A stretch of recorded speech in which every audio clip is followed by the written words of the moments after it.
Mag-clean tayo mga lodi sa DCP3 T310 for ito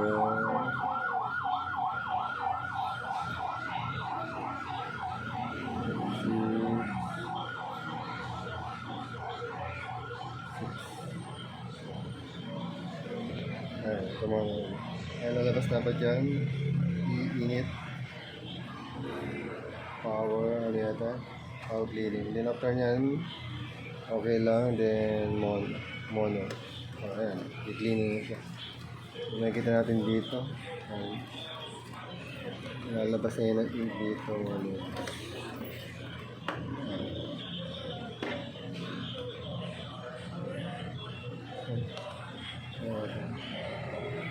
Lalabas na yung ink niya, ito na siya.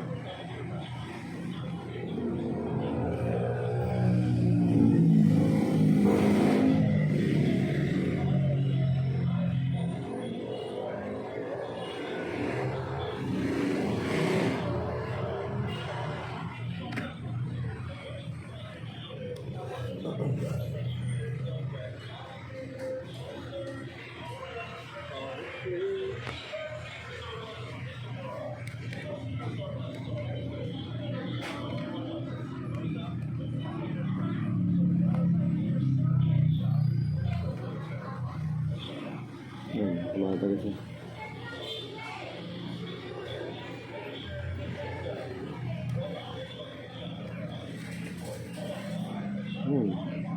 Labas na yung video.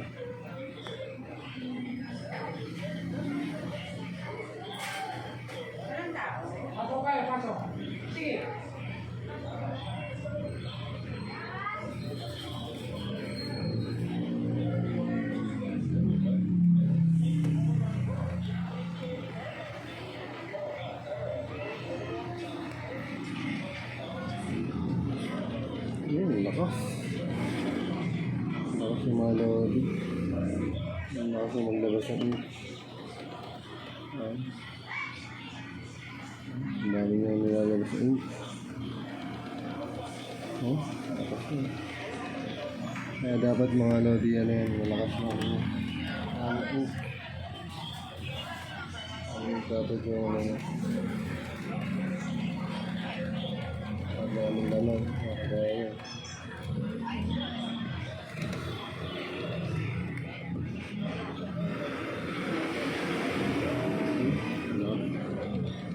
Hindi nga kadaming na nilalabas kapag nagpa-power clean.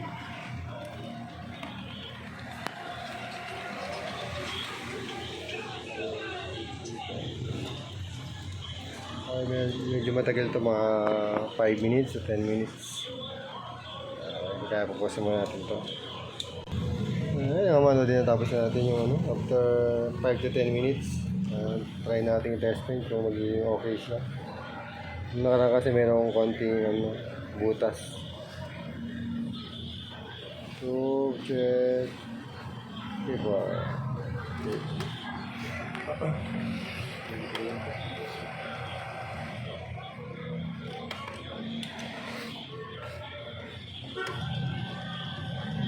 Ano ba, cheese bread na lang?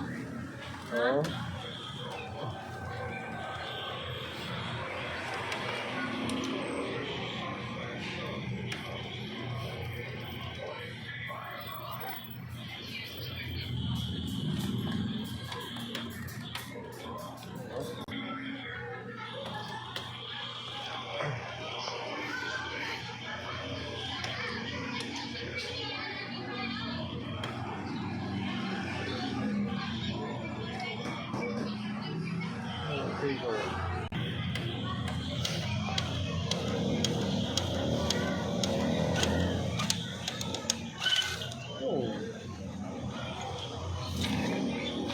Ayun ang mga after power cleaning.